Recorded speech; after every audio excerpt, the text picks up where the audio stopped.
Welcome back, humans and robots. It's Mozza here, and today I think I'm done. Yes, with the rise in robotics and AI, we are in a state of workplace redundancy. Robots don't call in sick, they can work around the clock, they don't insist or demand on working from home 3 days per week, and they don't have unions. It's inevitable that a large sector of manual labour jobs have and will be replaced by mankind's own creations in the tech boom. Well, today, my potential replacement has turned up at my front door from a company called Mammotion in three rather tidy looking boxes, and I was intrigued to see if my better days were behind me, and if perhaps I should start thinking about other career paths. As I nervously unboxed this beautiful looking robot, I was surprised how big this Mammotion robot was. So I called her Big Mama. I had mixed feelings. I do love the idea that from this day forward I would no longer have to spend my weekend pushing my mower up and down my uneven yard. But was this the end for me? I have two self-assigned chores at home: the lawn and the floors. So, a few months ago, I bought a robot vacuum cleaner that also gives the floor a mopping, and I bloody love that thing. And now I have Big Mama. I do around 40 lawns per week in the peak season, and the last thing I want to do after a long week of graft is do my own lawn. Therefore, my own lawn often resembles a wild, unruly expanse of grass and weeds, and it's frankly embarrassing when people see it. Alas, my lawn will now be tamed on a weekly basis by this stunning robot, all at the touch of a button. It just makes sense. This robot came with a bagging kit, which I was surprised, as I had not seen one like that before. It has a self-emptying tech, which means you program the robot to dump the clippings in a designated part of your garden. And it also has a sweeper that collects all the leaves, clippings and debris into the bag. Other features include a no perimeter wire setup, which means you operate it all via the app. It had a multi-zone management for up to 10 mowing zones, dynamic obstacle avoidance, which means it's safe around pets and children. You can select the pattern which you wish the mower to use. It has intelligent security and GPS tracking, meaning if someone tries to take it from your property, the alarm will sound and you will also be able to track it. And you can program it so it cuts as much as you wish. I think I'll program mine to go out every 5 days, and I'll just go with a light cut while I'm at work so I can come home to a nicely fresh cut lawn. So there was a bit of time setting it up. Honestly though, I thought I'd be able to wing it, as I often do when building things out of a box. I got all excited, opening the package. I mixed up all the parts from all 3 boxes. Then, when I resigned to look at the instructions, I couldn't find what I was looking for. So I guess what I would say is read the instructions and you'll have it set up in no time. Once I had set up the charger, satellite pole thingy and the solar power energy from it, I was pretty much good to go. The mower came pretty much ready to go. Underneath it has 6 swing back blades that all came attached. They also sent me 2 spares, which was awesome. So I downloaded the Mammotion app, which was pretty straightforward, even for a tech illiterate like me. I had to connect the mower and the satellite to my Wi-Fi, and I was raring to go. First thing you have to do is to create your map of your garden, which involves taking your mower around the perimeter of your lawn using the remote control on the app. Now, I haven't had a remote control car since I was a kid, so I was having a right good time. It was like Christmas morning, 1994. I was really excited to see how this was going to go. The state of my lawn wasn't too bad today. I had purposely been growing it out for a bit for the arrival of my new toy. I should also note that my lawn is pretty straightforward. I have a natural garden edge, making it perfect for this robot. I have a few obstacles, a cubby house, and a kid's climbing frame, which I did go around on the map creation. There are a few dips in my lawn, so I was curious to see how the robot would go around sort of the uneven terrain and if it would get stuck. Okay, with the mapping all done and dusted, it's time to head out on a day of jobs myself. I'm going to set this robot to mow the lawn twice while I'm out, and I'll give you a review when I get back from another day slogging it out in the gardens. Please guys, give me a cheeky like and subscribe on this video. I can only keep making the content for you if you keep watching them. Let's go.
Yeah, that's mine. Thank you.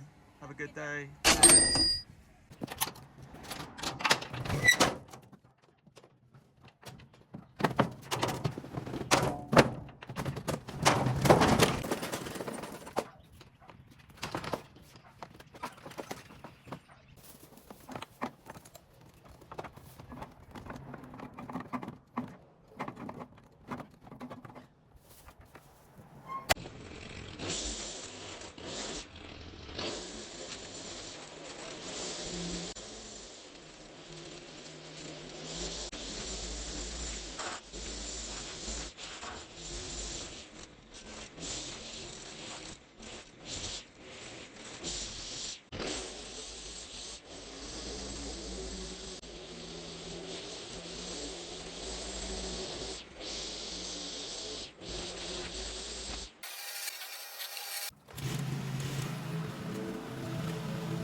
Okay, so I smashed through another 8 jobs today, and the whole time I was curious about how the robot was going at home.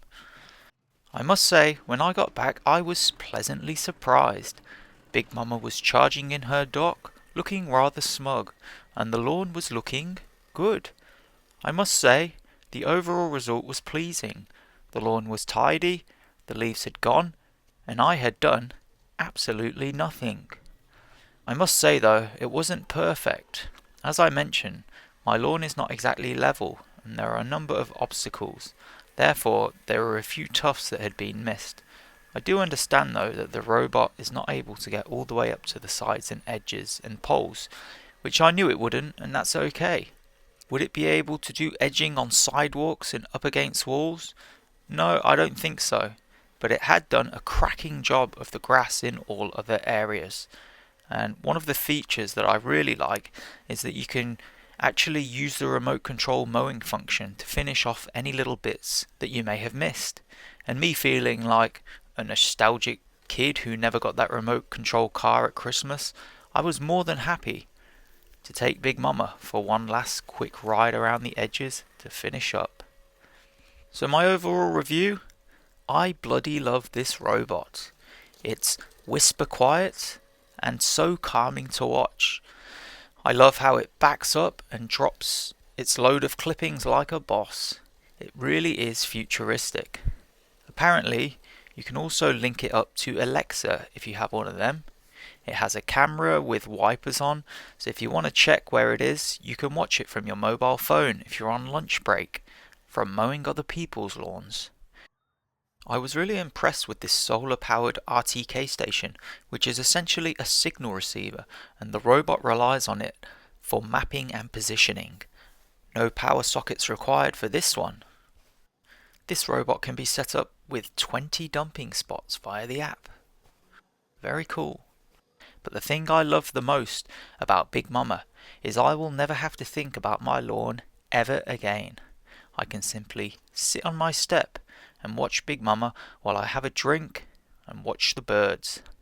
I have a very small front lawn which I can do with the whippersnipper in 5 minutes, so that's no biggie.